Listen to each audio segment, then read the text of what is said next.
Did I tell that story once? I don't know if I told that story yet on here about the time that we were all hanging out back. So we grew up what we call the chicken coop, because apparently it was a converted chicken coop. True story. I lived in a chicken coop.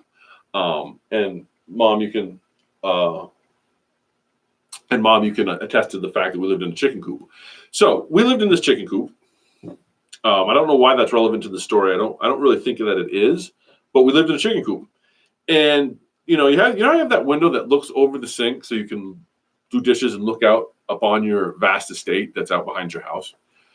Well, that was about the way the house was built. I'm not sure, but that was like 12 feet off. It probably wasn't 12 feet off the ground, but we were like kids, so it seemed like it was super high.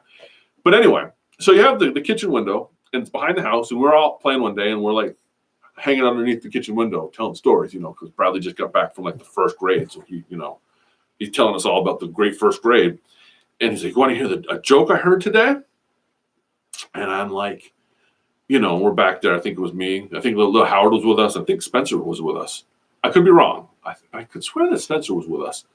Ferlin, not Alan. But Alan might have been there too. Anyway, I was there. My brother was there. Those are the important people. And my mom was also there, though we didn't know it at the time. She was in the kitchen window doing dishes, looking out upon her vast estate, which I don't really think you could see much. Because outside the kitchen window, there's a little strip of lawn, some trees, and then there was what we call the sand pit. Now, see, here's things that you remember from childhood. There's this awesome sandbox that we used to go play in out back. You could dig holes, and we would spend hours out there digging and burying things. Nobody had explained to us that sand was there, I believe, to cover some plumbing, like a leach field or something. I only know this because we dug too deep one day and we hit PVC. We're like, "Oh, there's pipes down here. Let's dig out some more." So yeah, the great sandbox, I think, was actually a poop hill. But anyway, so we're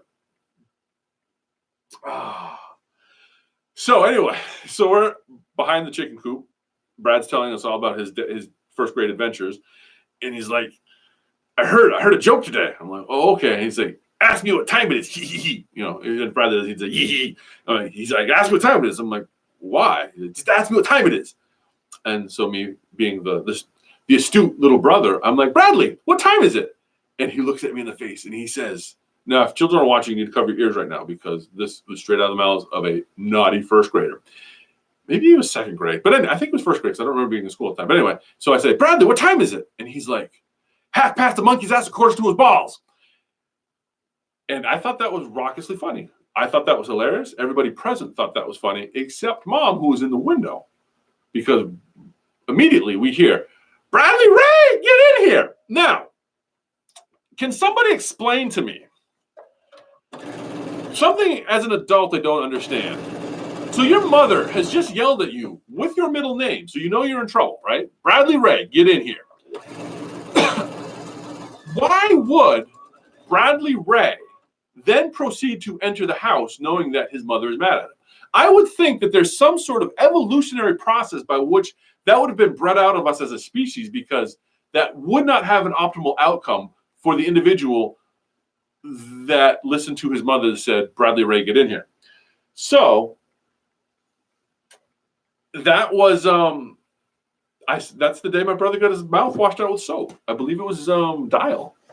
He went inside, which I don't know why. He should have just ran away. I mean, that's what the smart money would have been on. But he went inside, got his mouth washed out with soap, and that's the story.